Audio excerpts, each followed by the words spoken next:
Today, I'm going to tell you about my least favorite Synthstrom Deluge feature. Freebeat.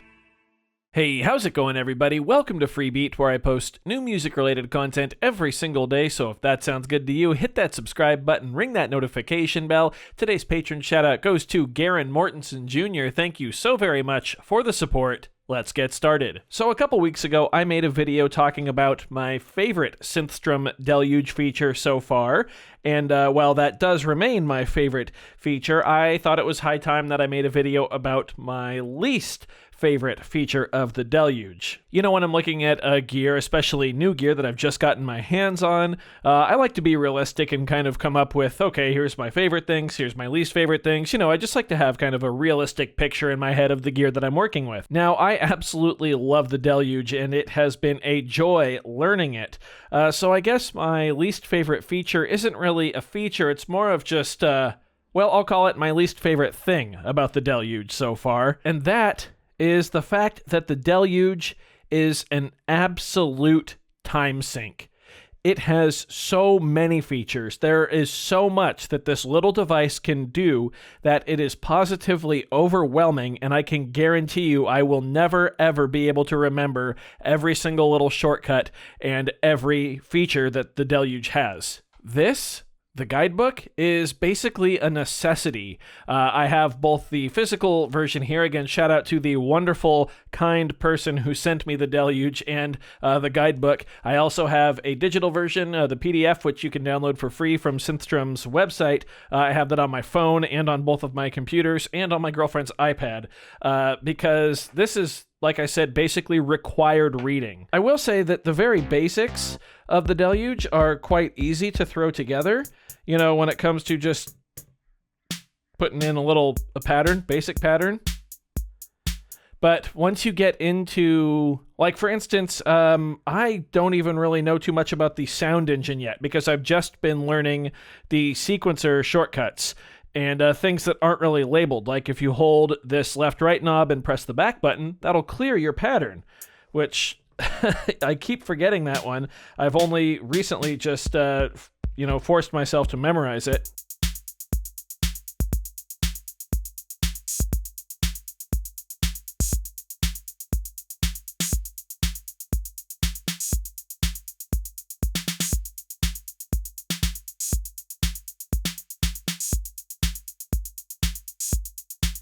But there are a ton of features on the Deluge, just like that one, that aren't necessarily labeled. I'm not sure if you can see it on the camera. Hopefully you can. Most shortcuts here on the grid are labeled.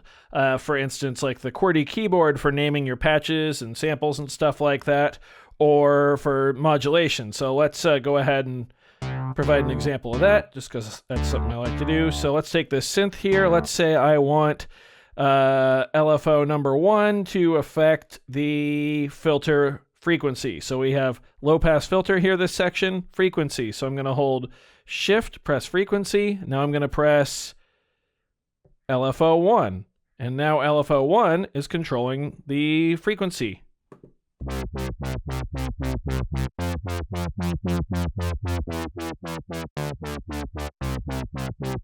And now, if I come down here, I can see LFO 1. I can click on that. That's where I can control the rate. I can also control the shape of it right here.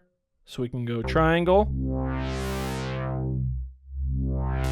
sine, square, saw. Set it to triangle. I can also turn the sync on or off right there as well.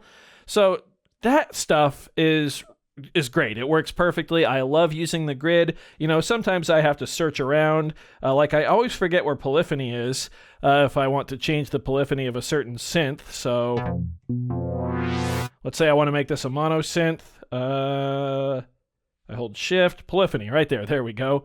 Now I can set it to, I will set it to mono instead of legato. There we go. Now if I go to the keyboard,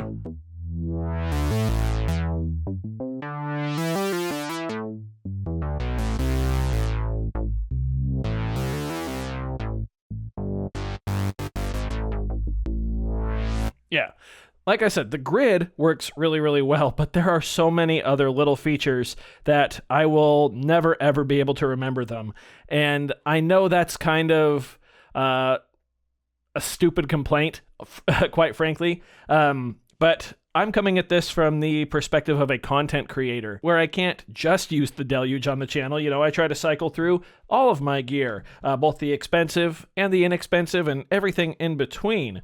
And so it can be really, really hard to, you know, start doing something on the OP1 and then go to the Deluge and be like, okay, now I got to remember how to do this. Now, again, I recognize that I am in an incredible position of privilege in just owning both of these devices right here, you know, let alone like the MPC-1 and stuff like that. And that has actually led me to realize that if I was to get just one piece of gear, it probably would be the Deluge. That's going to be its whole own video, you know, probably in a couple months, maybe a couple weeks.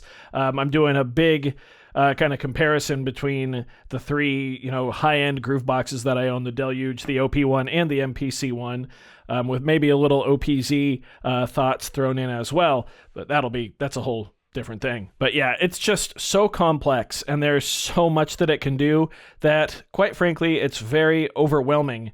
And no matter how much I read in the manual, and this thing is substantial. And this isn't like one of those manuals where, you know, it's just like a zillion different languages. No, this is the English manual, and it is, well, by the time we get to the end here, 301 pages. And then we have a blank page. Oh, nope, sorry, 303 pages. And the last page is shout-outs and thank you for people who made the guide. So yeah, 301 pages basically, or what did I say? 302 pages, and then the index too. So I mean, it's an intimidating beast, and that's exciting. That is very exciting, and do not let this sway you from picking up a Deluge if you are looking into it. I can say right off the bat, between using this, using the MPC, and using the OP1, that in my opinion, this is the most immediately worth the price tag device out of those three. Straight up. You know, it can do everything basically. I want there to be auto-tune on it so bad. I need some kind of pitch correction so I can sing in my tracks and at least demo stuff. I was actually working on a demo track the other day on the Deluge for someone, and I really, really found myself wishing I had auto-tune just so I could, you know, sing some demos without having to bring the track over to Ableton or the MPC and throwing the auto-tune on that way. But yeah, Synthstrom, please bring us some auto-tune effects on the Deluge. So again, that's my least favorite thing about the Deluge, is how intimidating it is, how I feel like I will never truly learn everything just because it has so much to offer. And I know there's a big firmware update coming out very soon as well with like the wavetable synth engine and stuff. I mean, I like even switching to a new synth here. Let's see here. If I go new synth, right? Shift and synth. Okay. Then I go shift and synth mode. And now I can go to FM, right? Click that in. Yep, there's my my blank sine wave. Now, FM modulator 1, I believe. Yep, let's go ahead and assign that to LFO 1. Sure. Max out the depth there. Go back. Now go to LFO 1. Let's bring the speed down, or the rate.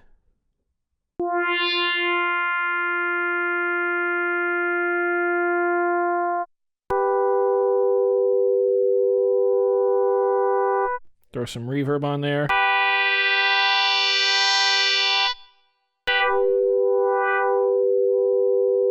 See, I'm learning this stuff, but again, a lot of this is just using the grid rather than all the shortcuts up here that aren't labeled that you just kind of have to memorize. So, yeah, I didn't want to script this video just because I prefer to speak from the heart on things like this. Again, I do recognize that I am coming from a place of total privilege just in the fact that I own a Deluge. You know, like I said, let alone the OP1, the MPC, and all of the other fantastic pieces of gear that I've been able to acquire due to all of you, you know, this wonderful community. But I did, of course, want to be honest about how I'm feeling about the Deluge. Again, I absolutely love it. It's fantastic, but it is overwhelming and very daunting. And so far, that's my least favorite feature of it. So I do hope you found this video informative or at least entertaining. If you did, be sure to leave a like on it. If not, you can always leave a dislike. That's okay too. Doesn't hurt my feelings, just makes me try that much harder next time. Either way,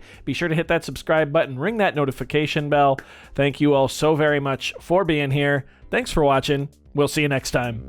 Bye.